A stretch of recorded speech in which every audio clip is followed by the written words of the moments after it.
bisa bersama-sama bermuajahah. Salawat serta salam semoga Allah tetap melimpahkan kepada Nabi Muhammad SAW, ahli keluarga dan para penerusnya. Dulur-dulur semuanya, saya pertama mohon izin karena sedang ada di Jawa, karena ada satu tugas. Tapi insya Allah tidak mengurangi kesemangatan kita ya. Kita harus terbiasa dengan kemandirian, terutama di dalam mencari ridho Allah melalui tarbiyah atau ngaji bersama ini. Ya,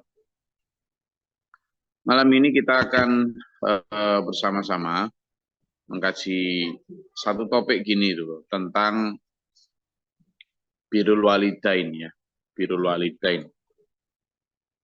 Jadi kalau biasanya kita ini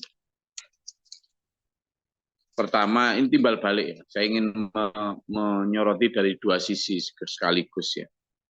Menyoroti dari dua sisi. Sisi kita sebagai orang tua dan sisi kita sebagai anak. Ada banyak keluhan yang saya terima tentang bagaimana orang tua sekarang diperlakukan secara kurang pas oleh anaknya. Sementara anak juga merasa lebih banyak tidak diperlakukan dengan baik oleh orang tua. Saya merasa misalnya refleksi kita itu kadang kurang mengena, terutama kita sebagai orang tua. Ketika kita sebagai orang tua, yang pertama sekali perlu refleksi adalah niat kita punya anak. Niat kita punya anak. Kita itu ketika berniat punya anak, itu sebenarnya mau ngapain? Ya. Ini penting untuk dipertanyakan kembali. Ketika kita punya anak, itu apakah sekedar berkembang biak? Karena kalau hanya sekedar berkembang biak, kita tidak lebih seperti makhluk lain yang memenuhi planet bumi ini. Yang mungkin bagi planet bumi kita hanyalah semacam virus. Jika memang kita niatnya hanya berkembang biak. Yang kedua, jika niat kita itu melahirkan generasi. Generasi untuk apa? Generasi untuk menghabiskan sumber daya alam, atau generasi untuk melanjutkan perilaku buruk kita, atau gimana? Yang ketiga, jika memang kita ingin melahirkan generasi baik, baik dengan standar seperti apa? Nah, gitu kan? Karena banyak standar yang ditawarkan oleh kehidupan. Standar si A, standar si B, apalagi sekarang. Orang bisa memiliki standarnya masing-masing. Maka yang keempat, jika kita memang pengen punya anak itu anak yang soleh dan solikah, agar bisa mendoakan ketika kita mati, awaladin solihin yad'ulah, maka pertanyaannya adalah apakah kita sudah soleh dan solikah? Karena apa? Generasi soleh dan solikah potensinya lebih besar jika dilahirkan oleh orang tua yang juga soleh dan solikah. Nah, ini yang patut kita pertanyakan kepada diri kita. 4 hal tadi itu, ya, apakah kita hanya akan berkembang biak, Jika tidak hanya berkembang biak, apakah kita akan melahirkan generasi? Jika generasi apa? Generasi yang hanya melanjutkan sifat buruk manusia yang merusak bumi. Atau generasi yang ketiga, jika generasi yang baik dengan standar siapa? Karena standar manusia sekarang macam-macam tentang baik itu. Kalau yang keempat kita menjawab dengan standar soleh dan solehah, apakah kita sudah soleh dan solehah? Karena generasi soleh dan solehah itu sangat mungkin dilahirkan, potensinya lebih besar jika orang tuanya soleh dan solehah. Nah, lalu pertanyaan selanjutnya, kenapa ini penting? Karena orang tua adalah contoh atau patron terbaik untuk anak. Ini yang sering dilupakan. Orang tua sering hanya melemparkan anaknya ke lembaga atau institusi pendidikan, merasa seolah-olah tugas mendidik anak menjadi baik itu adalah tugas lembaga pendidikan. Mereka lupa bahwa sebenarnya orang tua dan rumahlah madrasah terbaik untuk anak. Ini apa bahayanya? Orang tua akhirnya melupakan kewajibannya untuk menjadi guru. Maunya jadi. Maunya terima jadi. Makanya sekolah seringkali menjadi kambing hitam. Pesantren seringkali menjadi kambing hitam ketika anaknya tidak kunjung baik. Padahal yang paling pertama dicontoh oleh anak itu bukan guru atau sekolah atau ustadz di pesantren, tetapi adalah orang tua. Apalagi kalau kita mengingat bahwa pendidikan anak itu tidak hanya ketika mereka lahir, tetapi bahkan sejak prenatal atau sejak anak itu di dalam kandungan. Islam mengajarkan itu, bahkan sejak orang tua mulai pertama bersetubuh. Nah, apakah kita begitu selama ini?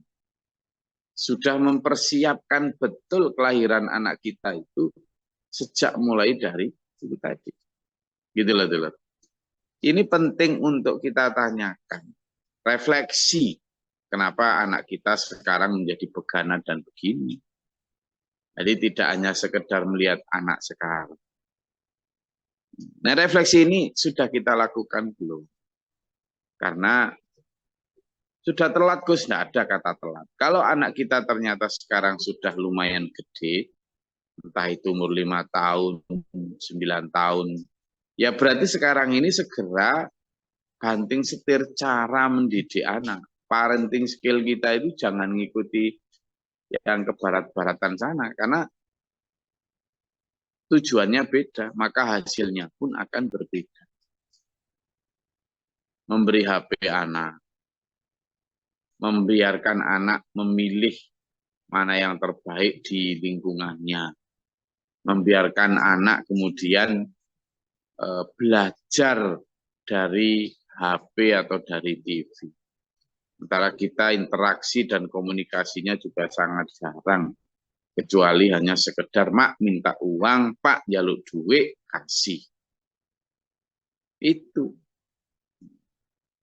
Ada banyak hal dulu ya, ada banyak hal yang perlu kita perhatikan. Misalnya, ketika orang tua juga terpapar paham materialistis atau materialisme, di mana ketika ditanya, anakmu dadi opo?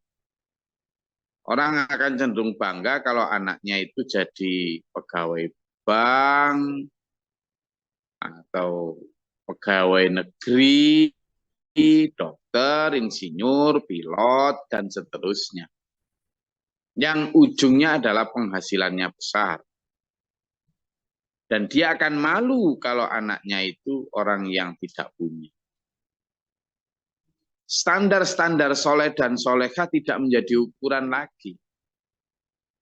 Soleh kayak gimana pun kalau duitnya sedikit, nggak akan dibanggakan oleh orang tuanya. Nggak ada orang tua yang membanggakan. Anakku itu loh, bayarannya dikit tapi soal nggak ada. Orang tua akan cenderung sering bercerita kalau anaknya itu, anak saya lo sekolah di sini, sekarang kuliah di sini, sekarang udah kerja di sini. Nah, bangga di situ. Jadi standar bangga itu yang kemudian mencetak perilaku anak.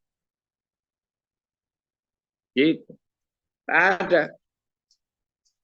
Anak saya lo jadi marbot di masjid sana. Nggak ada. Karena posisi itu dianggap posisi hina, posisi lemah, posisi tidak membanggakan. Itu juga yang akan membentuk perilaku dan mindset anak.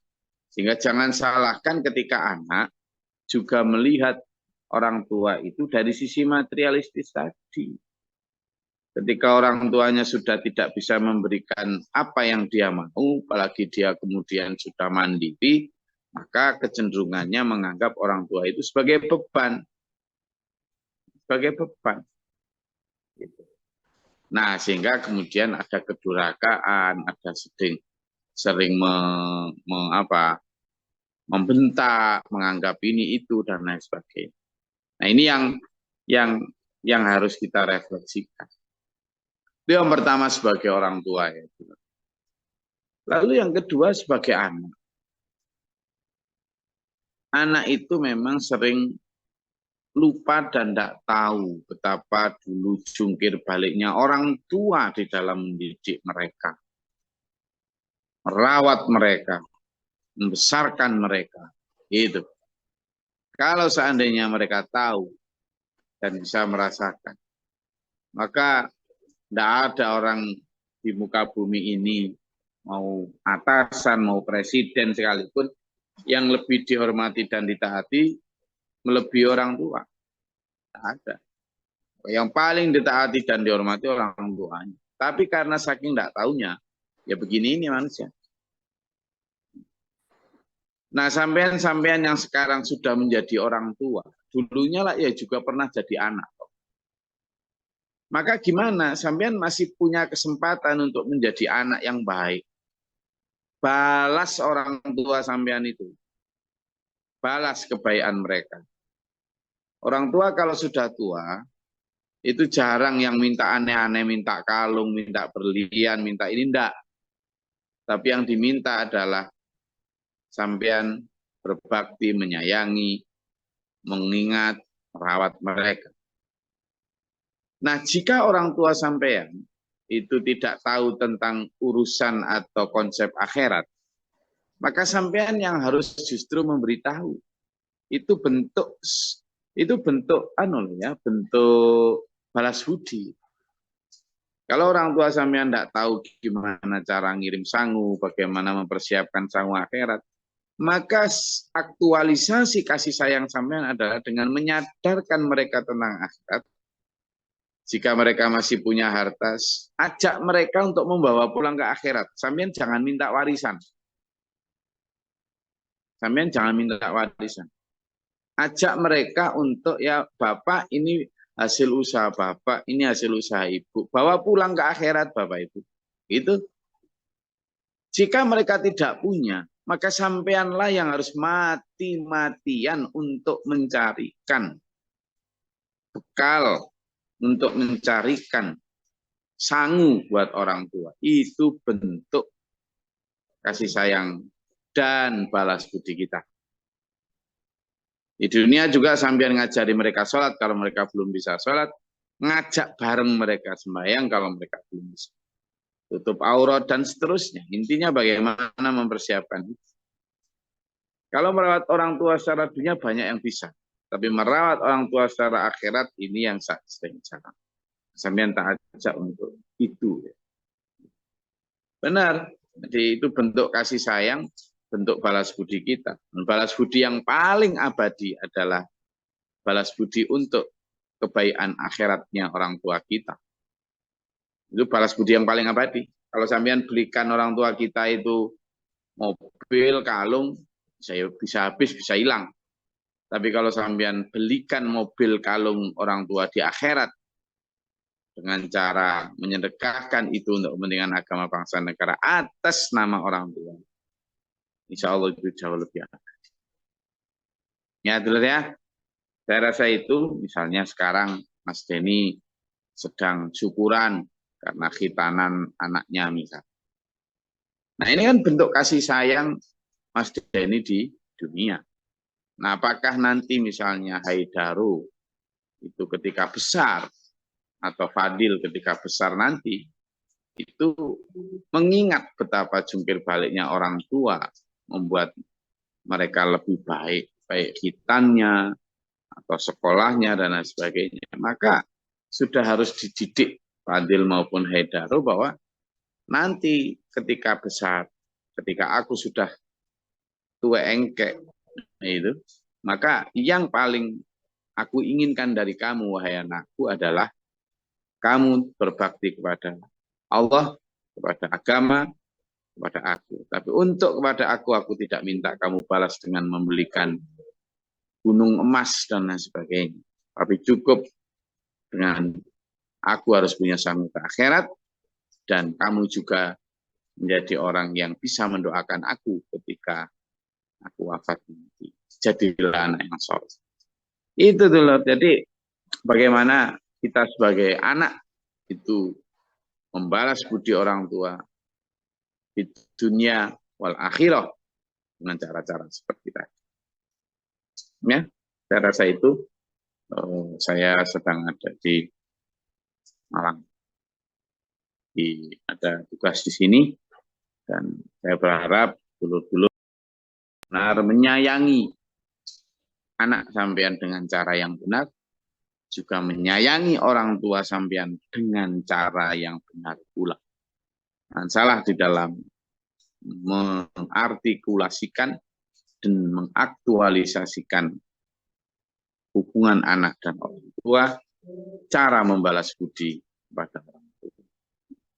Oke, saya rasa itu monggo kalau mau didiskusikan dengan dulur-dulur apa langkah terbaik untuk menyauti apa yang saya sampaikan.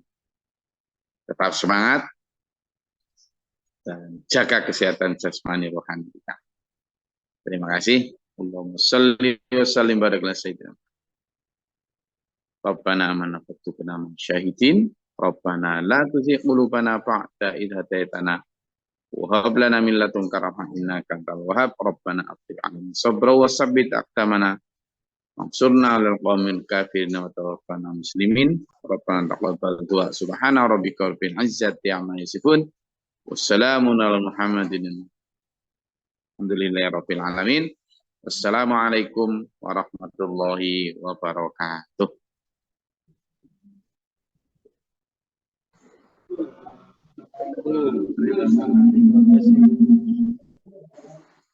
Maka silakan didiskusikan bareng ya.